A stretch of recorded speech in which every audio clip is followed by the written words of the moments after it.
اعوذ باللہ من الشیطان الرجیم بسم اللہ الرحمن الرحیم من اجل ذالک كتبنا على بنی اسرائیل انہ من قتل نفسا بغیر نفس او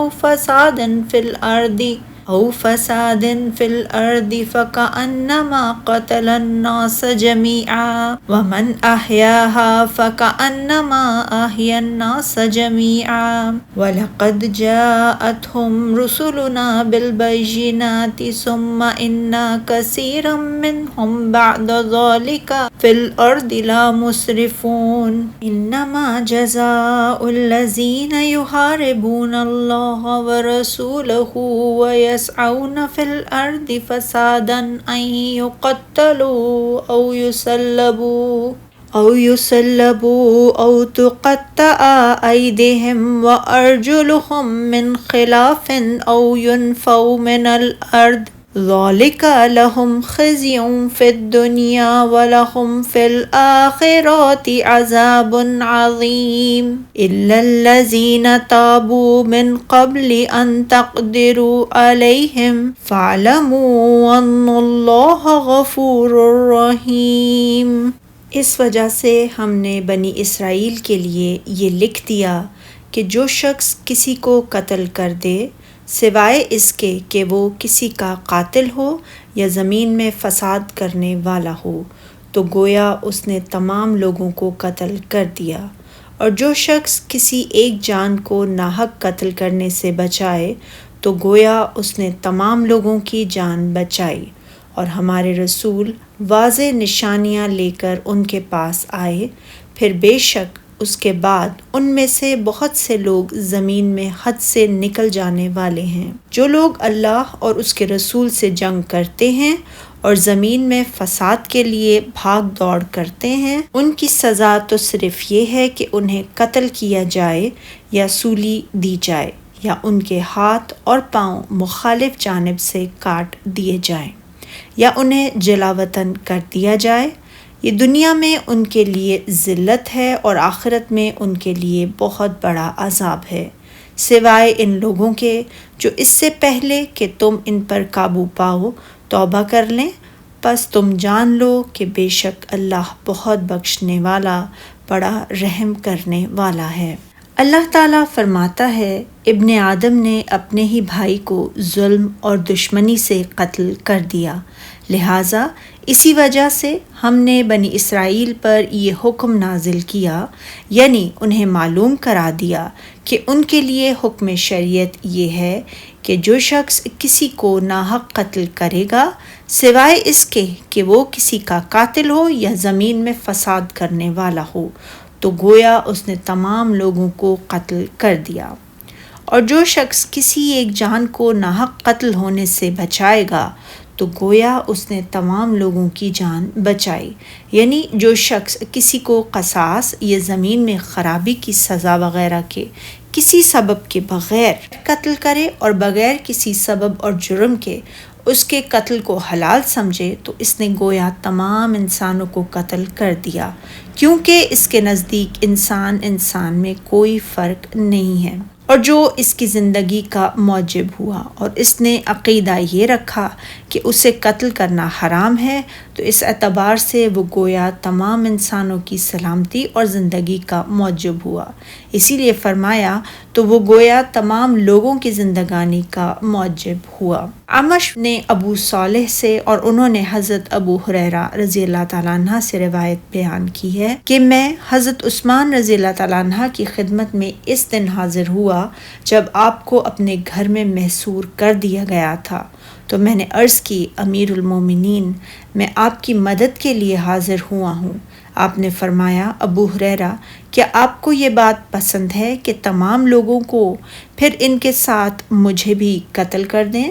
میں نے عرض کی، جی نہیں۔ فرمایا، اگر آپ نے ایک آدمی کو بھی قتل کیا تو گویا تمام انسانوں کو قتل کر دیا، لہٰذا آپ چلے جائیں، میں آپ کو اجازت دیتا ہوں، اللہ تعالیٰ آپ کو اجر و ثواب دے گا اور آپ کو کوئی گناہ نہیں ہوگا۔ حضرت ابو ہریرہ رضی اللہ تعالیٰ عنہ بیان کرتے ہیں، میں آپ کی یہ بات سن کر واپس آ گیا اور میں نے کسی سے کوئی لڑائی نہیں کی۔ علی بن ابو طلحہ نے حضرت ابن عباس رضی اللہ تعالیٰ عنہ سے روایت کیا، حضرت عثمان رضی اللہ تعالیٰ عنہ کی یہ بات ارشاد باری تعالیٰ کے مطابق تھی۔ زندگی کے موجب ہونے کے معنی یہ ہیں کہ کسی ایسے انسان کو قتل نہ کرے جسے اللہ تعالیٰ نے قتل کرنا حرام قرار دیا ہو، اسی لیے اس نے گویا تمام انسانوں کو زندگانی بخشی، یعنی جو اس کے قتل کو حرام سمجھے مگر یہ کہ اسے قتل کرنا حق ہو تو اس سے تمام انسان محفوظ رہیں۔ اوفی نے حضرت ابن عباس رضی اللہ تعالیٰ عنہ سے اس آیت کریمہ کی تفسیر کا روایت کیا، جس نے کسی ایک ایسے انسان کو قتل کیا جسے قتل کرنا اللہ تعالیٰ نے حرام قرار دیا ہو تو اس نے گویا تمام انسانوں کو قتل کیا۔ سعید بن جبیر نے کہا کہ جس نے کسی ایک مسلمان کے خون کو حلال سمجھا اس نے گویا تمام انسانوں کے خون کو حلال سمجھا، اور جس نے کسی ایک مسلمان کے خون کو حرام سمجھا تو اس نے گویا تمام انسانوں کے خون کو حرام سمجھا۔ ارشاد باری تعالیٰ ہے، اور یقیناً ان لوگوں کے پاس ہمارے پیغمبر روشن دلیلیں لا چکے ہیں، یعنی بینات سے روشن اور واضح دلائل و براہین سے مراد ہیں۔ پھر بے شک اس کے بعد بھی ان میں بہت سے لوگ ملک میں حد اعتدال سے نکل جاتے ہیں، یعنی حرام امور کو عمل ہونے کے باوجود ان کا ارتکاب کرنے کی وجہ سے یہ ان کی سرزنش کی جا رہی ہے۔ مدینہ کے گرد و پیش کے یہودی قبائل بنو قریظہ، بنو نذیر اور بنو قنیقہ کا یہی حال تھا کہ زمانہ جاہلیت میں اوس و خزرج کے خاندانوں کے ساتھ ان کی لڑائیاں جاری رہتی تھیں۔ جب حالت جنگ ختم ہو جاتی تو اپنے قیدیوں کو فدیہ دے کر چھڑا لیا کرتے تھے، جسے چاہتے قتل کر دیا کرتے تھے۔ اللہ تعالیٰ نے ان کرتوتوں کی مذمت کرتے ہوئے سورہ بقرہ میں فرمایا، اور جب ہم نے تم سے عہد لیا کہ آپس میں کشت خون نہ کرنا اور اپنے لوگوں کو ان کے وطن سے نہ نکالنا تو تم نے اقرار کر لیا اور تم اس بات کے گواہ ہو، پھر تم وہی ہو کہ اپنوں کو قتل بھی کر دیتے ہو اور اپنے میں سے بعض لوگوں پر گناہ اور ظلم سے چڑھائی کر کے انہیں وطن سے نکال بھی دیتے ہو، اور اگر وہ تمہارے پاس قید ہو کر آئیں تو فدیہ دے کر ان کو چھڑا بھی لیتے ہو، حالانکہ ان کا نکال دینا ہی تم پر حرام تھا۔ یہ کیا بات ہے کہ تم اللہ کی کتاب کے بعض احکام کو تو مانتے ہو اور بعض سے انکار کیے دیتے ہو، تو جو تم میں سے ایسی حرکت کرے ان کے لیے سزا اس کے سوا اور کیا ہو سکتی ہے کہ دنیا کی زندگی میں تو رسوائی ہو اور قیامت کے دن سخت سے سخت عذاب میں ڈال دیے جائیں، اور جو کام تم کرتے ہو اللہ ان سے غافل نہیں ہے۔ ارشاد باری تعالیٰ ہے، جو لوگ اللہ اور اس کے رسول سے لڑائی کریں اور ملک میں فساد کرنے کو دوڑتے پھریں، ان کی یہی سزا ہے کہ قتل کر دیے جائیں یا سولی چڑھا دیے جائیں، یا ان کے ایک ایک طرف کے ہاتھ اور ایک ایک طرف کے پاؤں کاٹ دیے جائیں یا ملک سے نکال دیے جائیں۔ محاربہ کے معنی جنگ اور مخالفت کے ہیں۔ اس لفظ کا اطلاق کفر، رازنی، مسافروں کو ڈرانے دھمکانے، زمین میں فتنہ و فساد برپا کرنے اور دیگر مختلف قسم کی شرارتوں پر ہوتا ہے۔ ابن جریج اور امام حسن بصری نے روایت کیا کہ یہ آیت کریمہ مشرکین کے بارے میں نازل ہوئی ہے۔ اس میں یہ بھی بتایا گیا کہ ان میں سے جو شخص تمہارے قابو میں آنے سے پہلے توبہ کر لے تو اس سے کوئی مواخذہ نہیں کیا جائے گا، لیکن یاد رہے یہ آیت کسی ایسے مسلمان کو حد سے نہیں بچاتی جو قتل کر دے یا ملک میں فساد برپا کرے یا اللہ اور اس کے رسول سے لڑائی کر کے اور مسلمانوں کے قابو میں آنے سے پہلے کفار سے جا ملے تو اس پر ہر صورت میں حد قائم کی جائے گی۔ مسلمانوں سے بھاگ کر کفار کے ہاں پناہ لینا اسے حد سے بچا نہیں سکے گا۔ امام بخاری اور مسلم نے ابو قلابہ کے طریق سے حضرت انس بن مالک رضی اللہ تعالیٰ عنہ کی روایت کو بیان کیا کہ خاندان اکل کے 8 اشخاص رسول اللہ صلی اللہ علیہ وآلہ وسلم کے پاس آئے اور انہوں نے آپ سے اسلام قبول کرنے کی بیعت کر لی۔ مدینہ کی آب و ہوا انہیں موافق نہ آئی تو وہ بیمار ہو گئے اور انہوں نے رسول اللہ صلی اللہ علیہ وآلہ وسلم کی خدمت میں اس کی شکایت کی تو آپ صلی اللہ علیہ وآلہ وسلم نے فرمایا، تم لوگ ہمارے چرواہے کے ساتھ اونٹوں کے پاس کیوں نہیں چلے جاتے تاکہ ان کے پیشاب اور دودھ استعمال کرو؟ انہوں نے کہا، ہاں یہ ٹھیک ہے۔ تو وہ مدینہ سے باہر چلے گئے، انہوں نے اونٹوں کے پیشاب اور دودھ کو پیا تو وہ تندرست ہو گئے، اور انہوں نے چرواہے کو قتل کر دیا اور اونٹ بھگا کر لے گئے۔ رسول اللہ صلی اللہ علیہ وآلہ وسلم کو جب یہ خبر پہنچی تو آپ نے ان کے تعاقب میں صحابہ اکرام کو بھیجا جو انہیں پکڑ کر مدینہ میں واپس لے آئے۔ تو آپ نے حکم دیا کہ ان کے ہاتھ پاؤں کاٹ دیے جائیں اور ان کی آنکھوں میں گرم سلائیاں پھیر دی جائیں